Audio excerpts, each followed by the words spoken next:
U.S. President Donald Trump asserted on Twitter on Sunday filed big cases challenging the 2020 election results in which Joe Biden is the projected president-elect.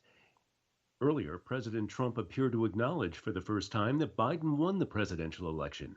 AP's Ben Thomas reports. Trump did not use Biden's name, but says he won, at the same time making clear he's not conceding and will keep trying to overturn the election result. The Sunday morning tweets included several baseless claims about the November 3rd vote, calling it rigged and only a victory for Biden in the eyes of the media. And federal officials say the election was safe and secure. On ABC's This Week, Trump's former national security advisor John Bolton called on Republicans to speak up. If the Republican voters are only hearing Donald Trump's misrepresentations, it's not surprising that they believe it. It's critical for other Republican leaders to stand up and explain what actually happened. Ben Thomas, Washington. UN-led talks aimed at appointing an interim administrator in Libya to help bring an end to a decade of conflict concluded without naming the executive. The UN says the parties have agreed to a virtual meeting in about a week to agree on the selection mechanism for the coming authority.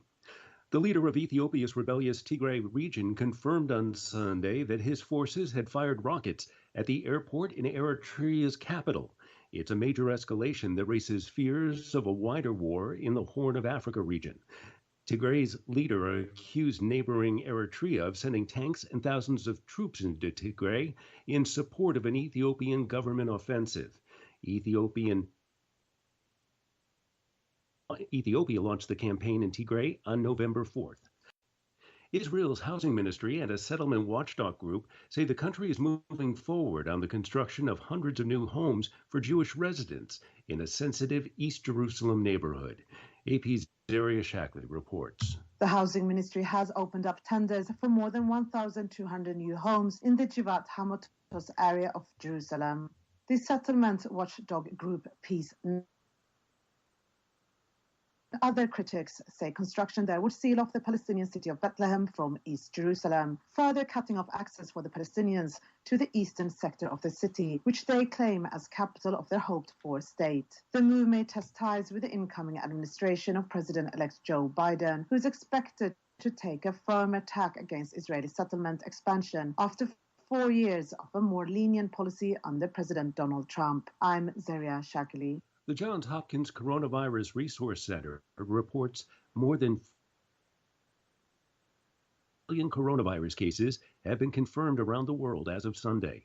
The U.S., India, and Brazil continue to top the list as the places with the most infections. In Europe, the continent is facing another surge of the coronavirus, and several countries have imposed tighter COVID-19 restrictions. British Prime Minister Boris Johnson is self-isolating after being in contact with a member of parliament who tested positive for COVID-19. Johnson fell sick with the virus in April. In minutes, Spacex, the high-tech entrepreneur Elon Musk, will launch 4 astronauts on a flight to the International Space Station. It's NASA's first operational mission, sending a crew into orbit aboard a privately owned spacecraft. A test flight earlier this year sent 2 astronauts to the space outpost. Dustin Johnson captures the Masters golf tournament in record fashion. AP's Graham Eggers has the story. Johnson has posted a record 20 under par total to win the Masters by commanding 5 shots. Johnson overcame 2 early victory on the back 9 with a final round 68 to secure the win over Australia's Cam Smith and South Korea's Sun Jae-im, who tied for second at 15 under. The 36-year-old Johnson laid claim to the tournament with a first-day 65 and dominated from there on a rain-softened fall Augusta National course.